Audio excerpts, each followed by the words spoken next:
What I'm going to do for you in this video is give you the information I wish I had when I first started weight training. I've made plenty of mistakes, a lot through ignorance, to be perfectly honest. However, I've learned, evolved, and as a result, I might just be able to teach you a thing or two. So let's get into the main talking points of the video.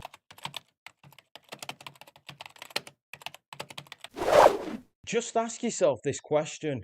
How many training programs have you come across that has you working your toes, your feet, and your ankles? If my guess is correct, not many. The truth is, your toes, feet, and your ankles are actually the very first things that you should focus on.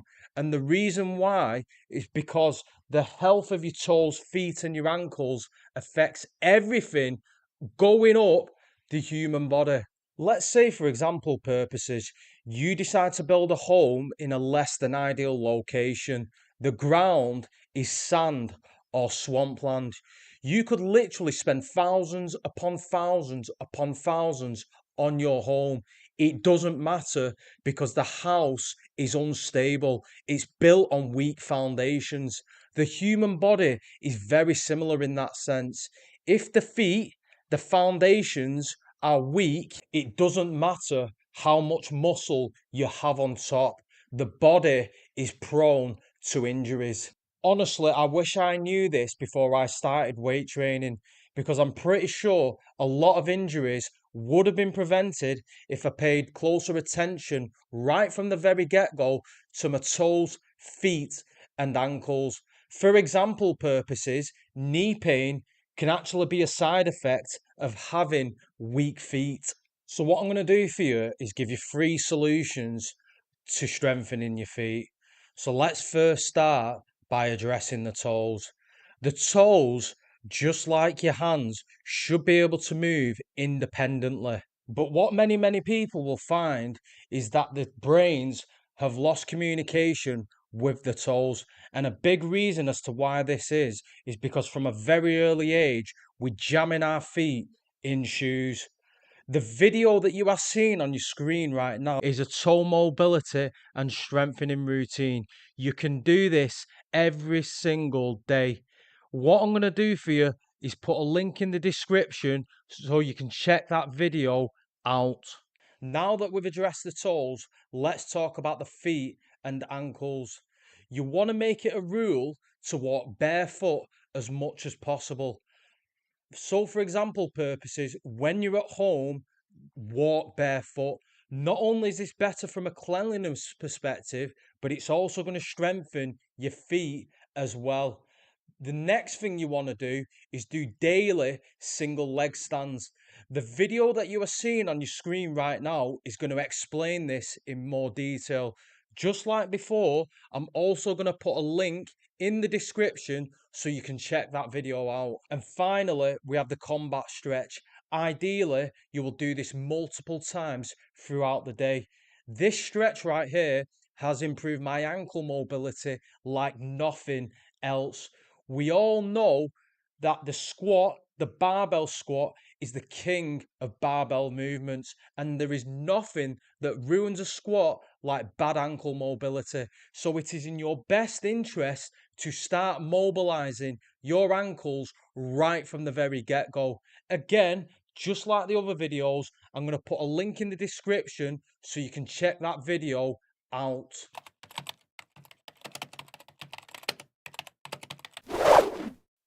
If you ask any seasoned lifter about the importance of footwear, they'll more than likely say something along the lines of squatting and deadlifting in a pair of running shoes is one of the worst things that you can do.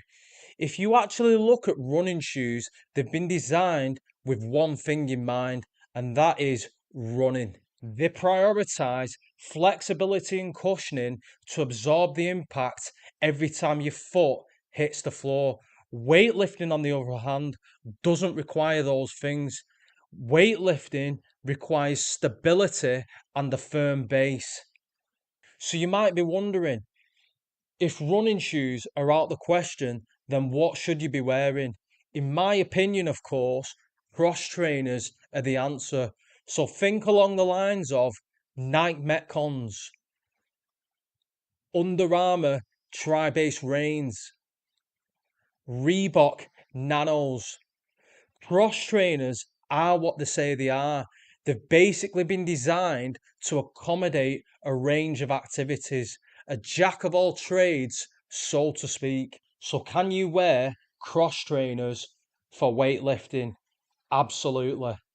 Can you wear cross trainers for jumping rope?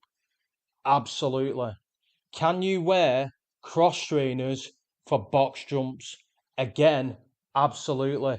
Cross trainers are very versatile in that sense and also time saving because you're not having to change your shoes every time you do different exercises. When it comes to fitness gear, I really like Under Armour. I think the fit is on point. With regards to cross training shoes, I currently wear the Tri-Base Rain 5s. Just let me show you. These retail at 140 Great British pounds, roughly 150, 160 in US dollars. I picked these trainers up for £40 in the sale. What an absolute bargain. You do not have to break these trainers in. Literally, right from the very get-go, you put them on your feet and you are ready to train. I would highly recommend these trainers. Now let's move on to the next mistake.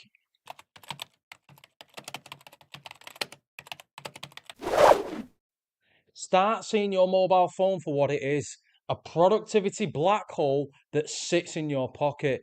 You know yourself, you can go on Instagram, you can go on TikTok, and you can spend hours on there consuming mindless content that requires zero critical thinking. The smartphone is really the ultimate time waster. A good way to look at working out is to look at it the same way you would look at a job. You clock in, you do the work, and you get out.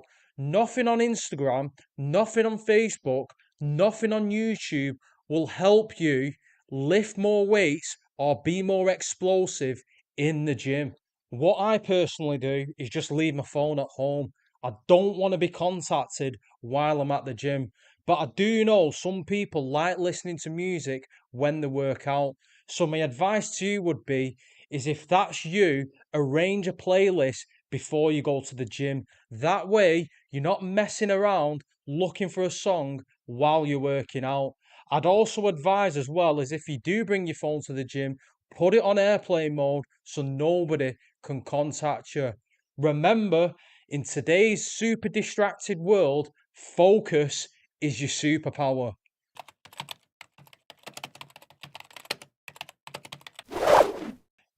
You will often find that lifters, even seasoned lifters, ignore mobility work.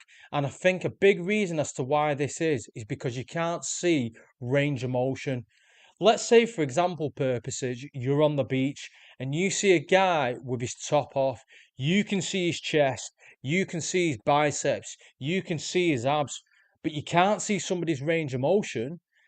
I think this is the prime reason why people just ignore it.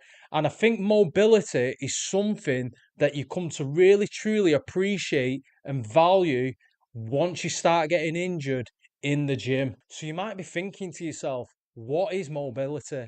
Mobility is basically you having the ability to move your body freely without any physical hindrance. This is something that can be worked on, and it is in your best interest to make this a priority right from the very start. Look at the guy in this video clip that I'm showing you. He's performing the ATG split squat. His front knee is pushed all the way forward. You'll also notice that his hamstring on his front leg is touching his calf. His back leg is fully lengthened. This is an example of somebody that possesses not only very good stability, meaning he's able to keep his balance, but he also possesses very good mobility. You want to get to a point where you can do exactly what this guy is doing. A very good time to add mobility work is before your workouts. And this leads me perfectly onto the next mistake, and that is skipping warm-ups.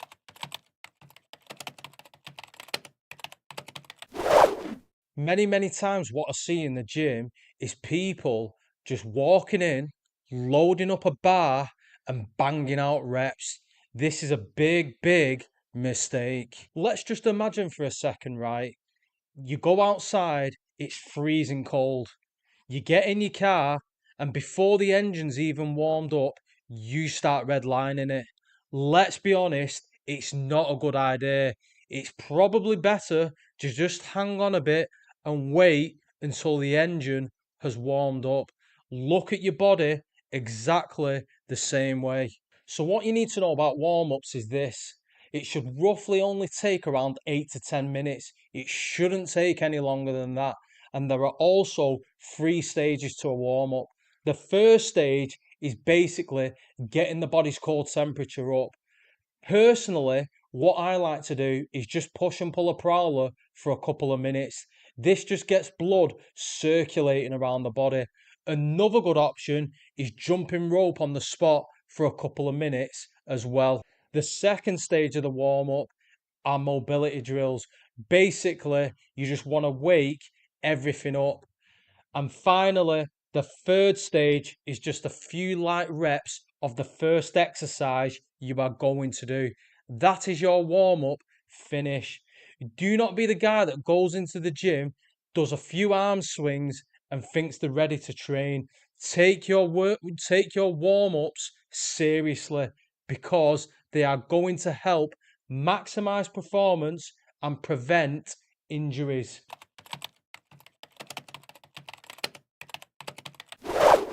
If you're looking to take your workouts to the next level, then keeping a record of your workouts and your progress is absolutely essential. It basically gives you a bird's eye view of how your training is going. When you can see things written down on a piece of paper, it just clears things up. What you will see is your progress. You will see your improvements. You will also see areas where you need to work on. As you can imagine, all this information is vital for building a stronger, more functional body. With training logs, the KISS principle applies. Just keep it simple. So the very first thing you need to record is the date. The second is the exercise performed. The third, how many reps. The fourth, how many sets you did. The fifth is just any additional information. For example purposes, you could write something along the lines of squats felt super hard today, didn't get a good night's sleep last night. With regards to logging, you want to do it as soon as you've finished your exercise. That way, everything is still fresh in your mind. Also, what you want to do as well is one day a week, let's say 6 o'clock every Sunday, you want to review your training log and set yourself some new goals for the following week. So, for example, a goal could be to do one more rep on your bench press.